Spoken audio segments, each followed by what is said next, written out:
Now, although this airliner is still originally from the 1970s, it is still flying around today. Yes, it can be seen flying in a lot of North America on small airlines, both cargo and passenger. But let me tell you, if you are afraid of flying, then this might give you the ride of the nightmare. Everybody, welcome aboard the beautiful Metroliner. Some people may call it ugly because of the quite long and flat nose, but I think this plane is an absolute beauty. Especially this one. This is the Mark III with the beautiful big windows. Everybody, yes, let's talk about the very widely feared Fairchild-swearing and Metroliner. A plane that has kind of earned its reputation to be a little dangerous and a little challenging to fly. Yes, I mean, if you compare the number of the Metroliner to, comparable airplanes like maybe the Beech 1900, this airplane here, also a twin turboprop passenger airliner. Yeah, despite having pretty much the similar amount of numbers built, the Fairchild-swearing and Metroliner has twice as many accidents. Truly, I mean, if I were to talk about every accident this airplane has had over the past 50 years, I would have to make this video blockbuster length. I mean, in fact, over the past 10 years, there's been like over 12 accidents with this airplane since 2013. If you look on YouTube, there's even a top 10 compilation of the worst Fairchild-swearing and Metroliner accidents. So in today's video, let's go ahead and find out why that could be, and is this plane truly dangerous? First of all, we're flying the Metroliner Mark III here once again. It's been out for the X-Plane Flight Simulator for quite a while, thanks to this beautiful add-on you can download. Let me take a look here into the beautiful cockpit of this airplane, which already tells you, well, this is a relatively cramped airplane. In the cockpit, you've got lots of little switches, not the most, recent interior. I'm pretty sure some airlines will have upgraded these interiors by now. But yes, a lot of switches at one place. If you look into the cabin, it's obviously relatively small, but I do like the relatively big windows that were added later on through the line. This is a 19-seat airliner, just like most of these airplanes in this class, like the Beechcraft 1900, because this is, according to the FAA, the biggest seat configuration that you can have without, having to hire a flight attendant. Let me go ahead and take off with this airplane, and you can feel the power of the turboprop. Let's take a look. Go full power. Oh, no. Oh, come on, nose wheel steering. Yeah, this is something you have to learn about the Fairchild Metroliner as well. An airplane known for, excurting a runway a lot, because of the hydraulic nose wheel steering that you'd really want to turn off when you're on a runway, because it very, very much reacts very, very diligently to every input you do. So this is why this airplane taxis like a mess here.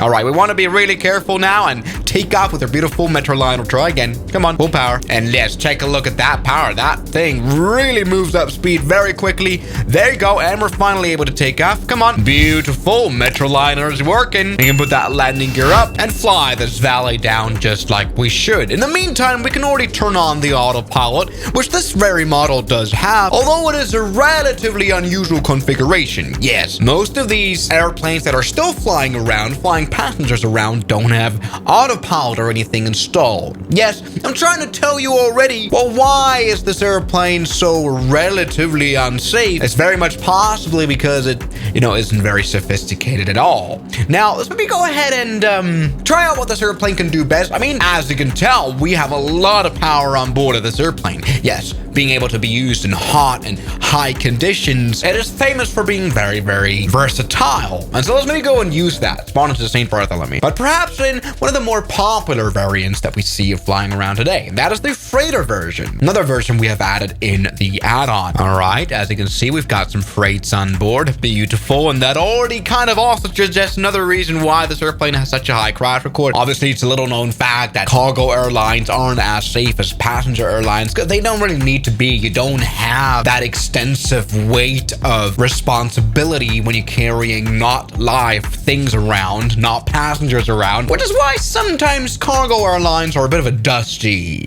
corner in aviation, especially if you talk about flying in underdeveloped countries. But also in the US, perhaps. This is Ameriflight, another airline that does cargo things. Probably had a crash as well. Quite likely. All right, let's go ahead and maybe now put this airplane to the test, really, because it is very performant-y. We can, of course, apply a reverse thrust on this very, very versatile turboprop, and therefore, come on, use every single inch of this runway. Kind of like that. Look at that. Looks good. But let's go ahead and use all our power and take off on this beautiful airplane. Perhaps also use the water ingestion that you could also do. Yes, with methane ingestion in the engines, you could get this thing to be very, very much powerful.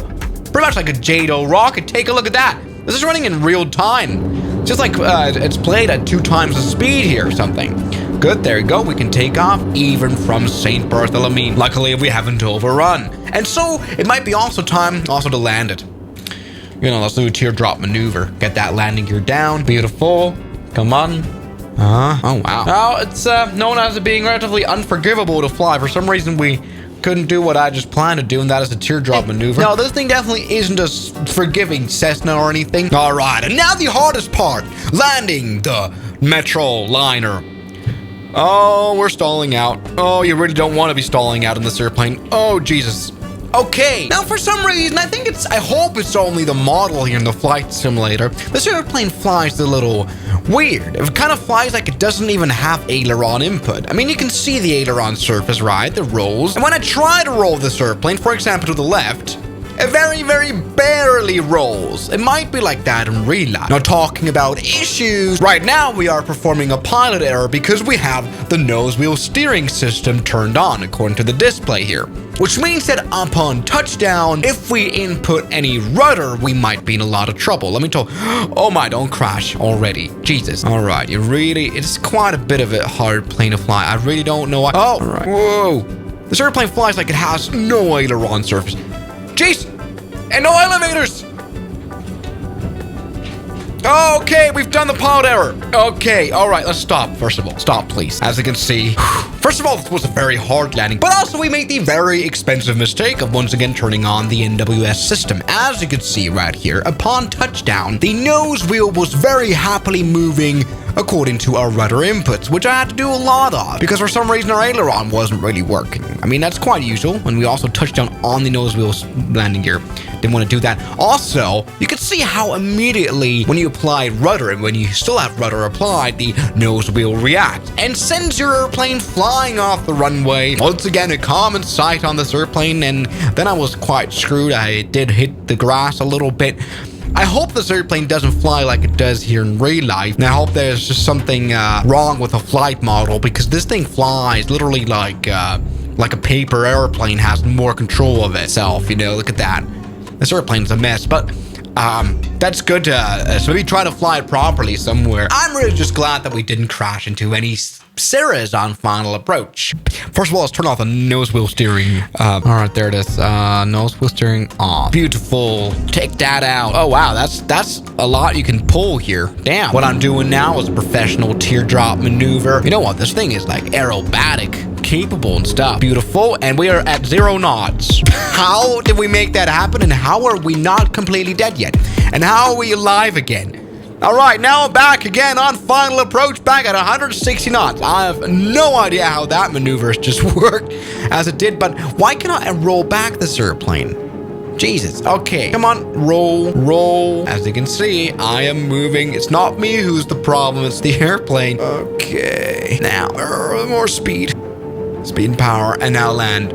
Oh my God. I cannot pull up with this airplane. I've genuinely crashed it. Did you see me pulling up all the way? God damn it, Fairchild. There we go. We can taxi back. Yes, indeed. You know, this airplane flies like the control surfaces do not affect the airflow in any way.